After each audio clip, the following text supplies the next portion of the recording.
The air was black with soot and the reek of burnt promethium. A ceaseless fog hung low, swallowing light, swallowing hope. Somewhere above, unseen, the Hive city rose like a mountain of steel and bone, spires clawing into the poisoned clouds. But down here at the belly of the Colossus, there was no sky. Only darkness, only the grinding of machines that never slept. A worker dragged his body through the sludge, his lungs burning with every rasping breath. The filters of his rebreather had long since clogged with ash, but he kept it strapped tight, because to remove it was death in minutes. He was nameless in truth, though in the ledger he bore a designation: Unit 77K, Section Black Coil, Foundry Shift 6. The Imperium did not require his identity, only his labor. The shift had ended, though end was a word that meant little. In the Hive, there was no day, no night, only the endless cycle of toil. Bells tolled to summon, sirens howled to dismiss. And always, another siren waited. The worker's hands were cracked and blackened from years of handling molten scrap. His eyes wept pus from chemical corrosion. The skin of his arms peeled in sickly patches, though the overseer's lashes had left scars deeper still. He was not unique. Around him, thousands more shuffled in silence. A river of broken bodies pressed shoulder to shoulder through the dripping tunnels. The walls dripped rust like blood. Pipes screamed and groaned as if in agony. This was Hive Karsoff, a nameless industrial labyrinth among millions. Its underlevels stretched further than light could travel, an abyss where generations of workers lived and died without ever seeing the Hive's upper tiers, let alone the stars beyond. The higher levels were whispered to gleam with shrines, manufactoria, and noble palaces, but such places were as mythical as terror itself. For the worker there was only darkness, and yet everywhere, always, the Emperor's gaze was painted. Crude frescoes smeared by unskilled hands, his golden visage stared down from walls slick with a mold. Soot-blackened statues of saints loomed over the masses. The workers passed them silently, some muttering prayers, others not daring even that. Faith was mandatory, but sincerity was impossible to measure. The overseers didn't care. The Ministorum didn't care. The Emperor demanded labor, and labor was prayer. The worker reached his hab. It was not a home, a slab of ferrocrete jutting from the wall, stained with mold and grease. A single lumen globe flickered above, its light more shadow than flame. He lay upon the slab, joints creaking, lungs wheezing, every muscle spasming from exhaustion. Beside him, another worker already slept, their ribcage rising and falling in a fevered rhythm. They did not know each other's names. That knowledge was unnecessary, even dangerous. Somewhere far above, in spires the worker would never glimpse, the administratum calculated quotas: forge output, resource tithe, flesh cost. The lives below were counted not in blood, but in tons of ore smelted, in munitions forged, in hours of production unbroken. If an entire shift collapsed, it was noted as acceptable loss. If a tunnel drowned in toxic flood, it was written off as operational variance. The worker closed his eyes, though sleep brought no comfort. He dreamed of ash. He dreamed of endless stairwells winding down, down, down into silence. Sometimes he dreamed of open sky, of air unchoked by ash. But those dreams turned to nightmares quickly, for the sun burned him, and the stars watched him with cold indifference. When he woke, it was not by choice. A siren screamed. Another shift, always another shift. They shuffled again into the dark arteries of the Hive. Boots clanged on rusted mesh. Overseers stalked the lines, their shock mauls sparking with blue menace. The workers dared not falter, dared not cough too loudly, dared not speak. As they descended deeper, the air grew worse. The stench of ammonia, of molten slag, of bodies unwashed for decades. The heat scalded the flesh raw, while chill drafts from broken vents cut like knives. This was the crucible of the Imperium's survival, where lasgun parts were hammered from ore, where armor plating was forged for the God Emperor's armies. But it was not machines alone that fed this war. It was the lives of men like him, and always the whispers came. They slipped between the hiss of leaking pipes and the drone of engines. Faint voices, promises. Some swore they were hallucinations born of exhaustion. Others claimed they were spirits of the dead, speaking from the sump-flooded caverns. A few said worse, that the voices were not the Emperor's saints, but other powers, ancient and hungry, slithering their way into weak minds. The worker tried not to listen. He prayed silently, lips cracking as they formed the only words he remembered from youth. Emperor, protect. Yet protection never came. The overseer's lash came instead. A man had collapsed ahead, face blistered from molten spray. He twitched, foaming, begging. The overseer struck until the cries stopped. Then the body was dragged into the furnace. Nothing wasted, nothing remembered. The worker did not look away. He did not weep.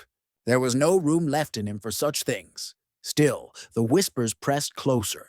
You are more than labor. You are more than dust. Follow, he stumbled, gripping the rail, vision blurred. The machines loomed like titans in the smoke, hammering endlessly, their thunder shaking bone. Sparks rained like false stars.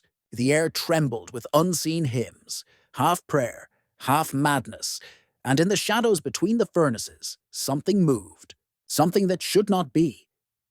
The worker shut his eyes and forced his body to keep walking. For in Hive Karsov, to stop was to die. But deep inside, where exhaustion dulled fear into numbness, a single thought lingered like an ember in the dark. This hive was not merely consuming lives. It was feeding something else, and that something had begun to stir. Something had begun to stir. The hive breathed like a dying beast.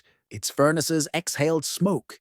Its arteries groaned with rust, and its countless millions of children crawled through the veins like maggots inside a corpse. Unit 77K, though he no longer thought of himself as that, dragged himself into another shift. His limbs moved because the overseer's maul demanded it, because hunger gnawed at his belly until obedience became instinct. But somewhere within, a sliver of his mind still resisted. That sliver heard the whispers. The furnaces loomed, their mouths belching fire. The steel walkways trembled under ceaseless footsteps. Above, chains rattled in unseen drafts. Sparks rained down like meteors, searing flesh when they landed.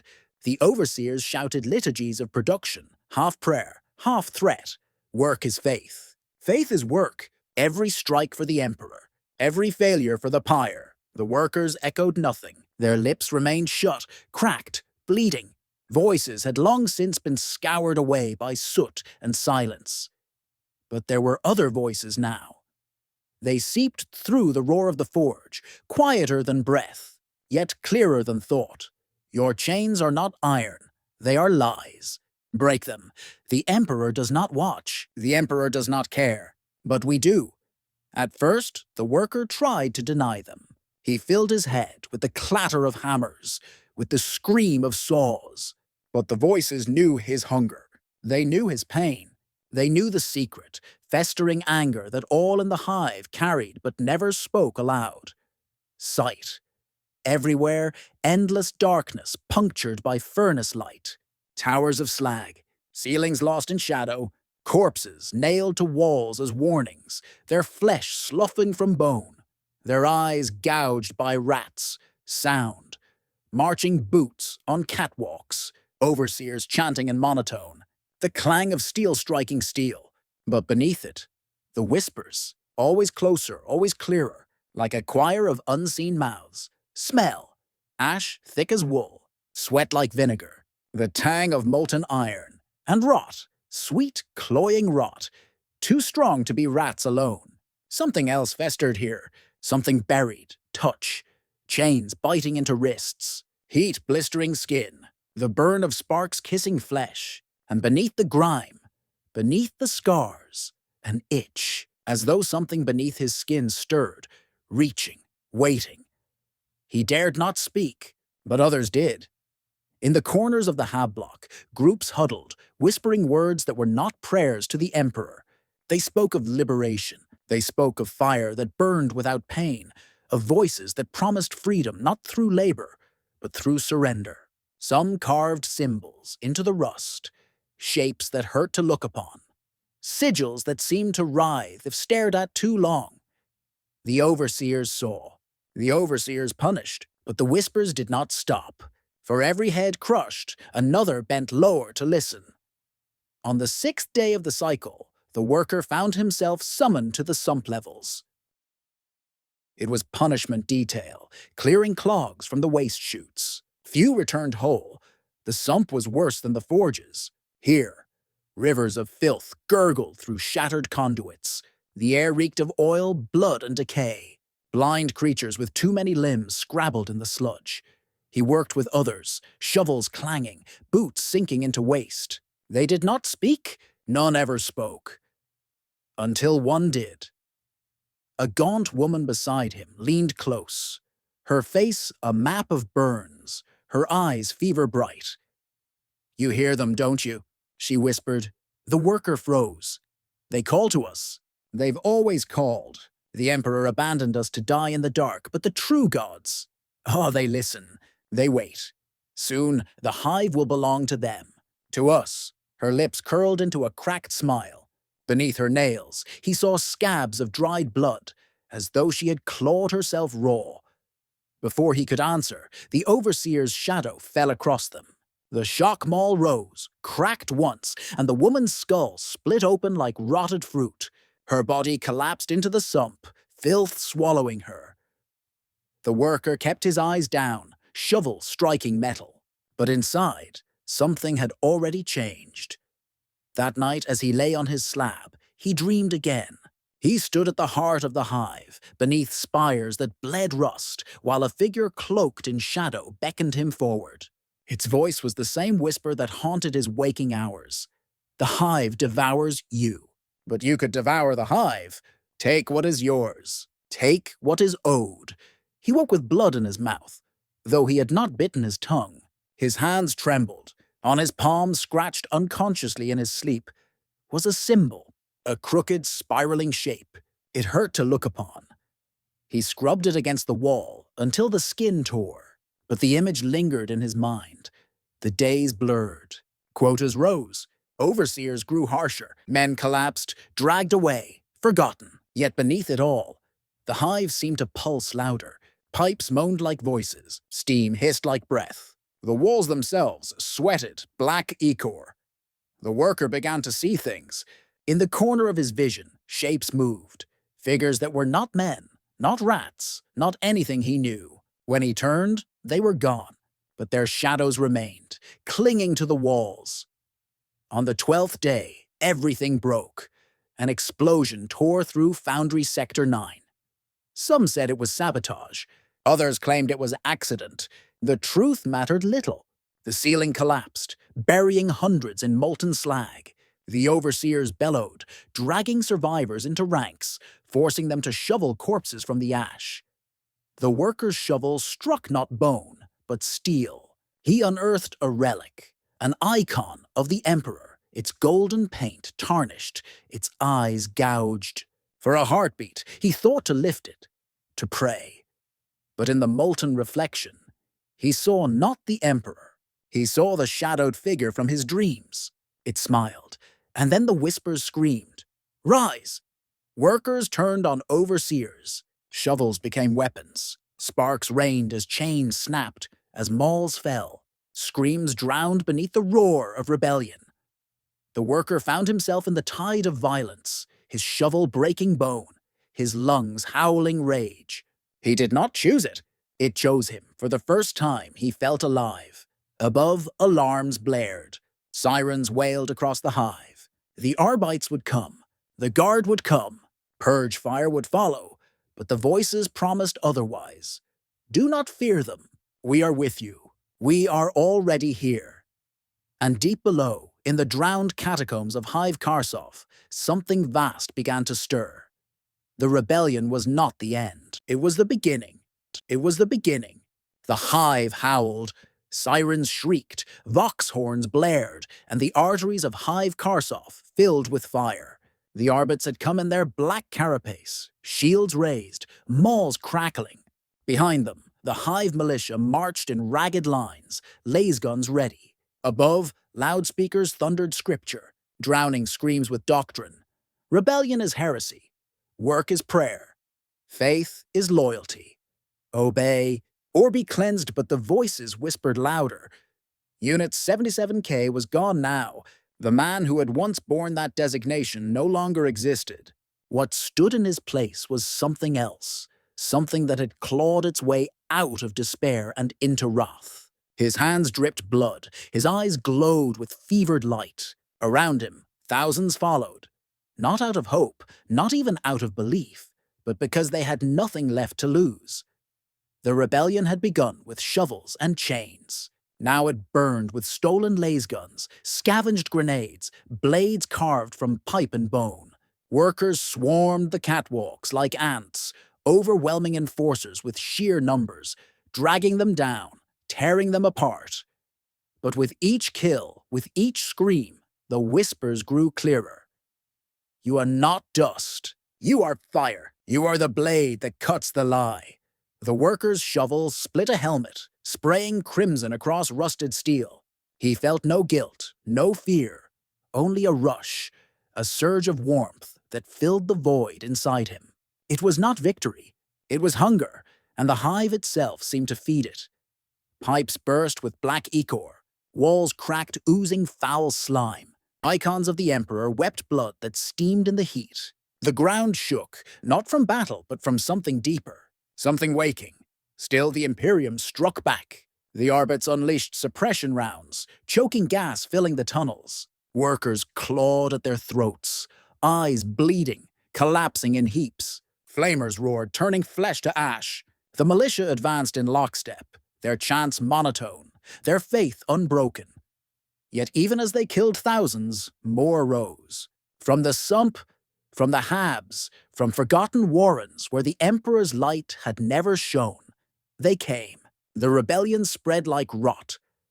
The worker pressed forward, breath ragged, vision blurred. He saw shapes ahead, saints carved in stone, their faces cracked and defiled.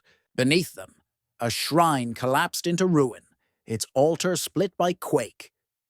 And through that fissure, something vast exhaled. It was not air, it was not smoke, it was hunger given form, a breath that stank of rot and eternity.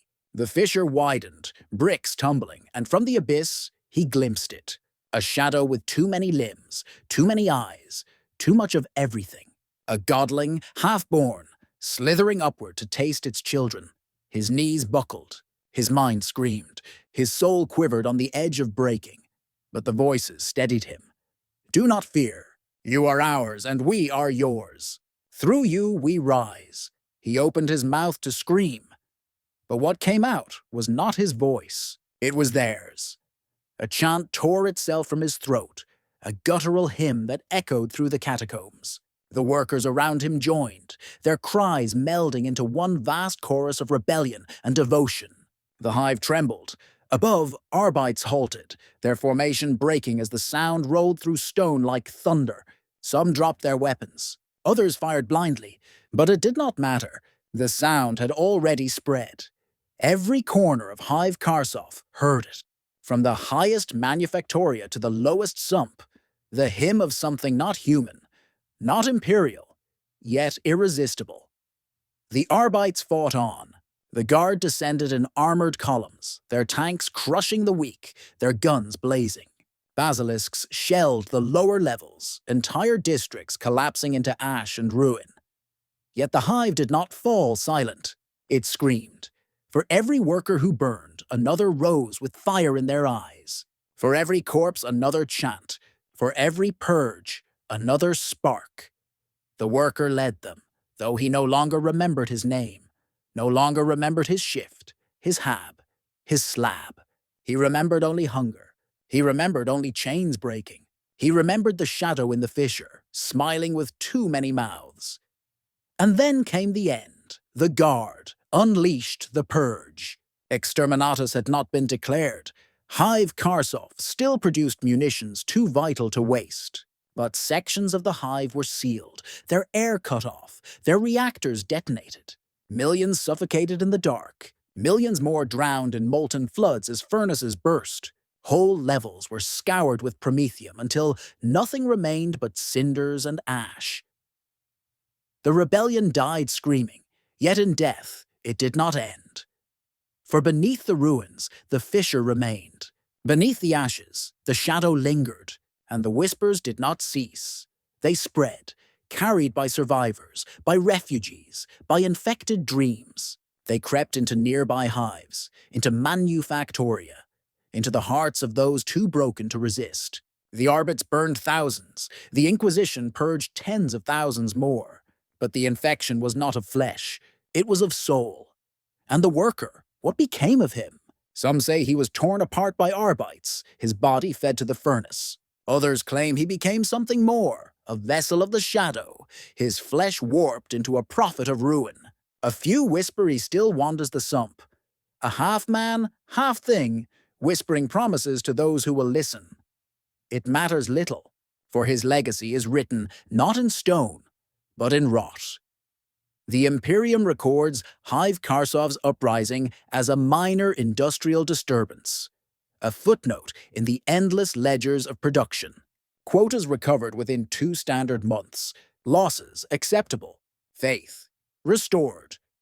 But the truth is not so easily buried, for in the ashes the hive remembers. In its pipes whispers echo, in its shadows eyes blink open, and in its people despair festers into rage once more.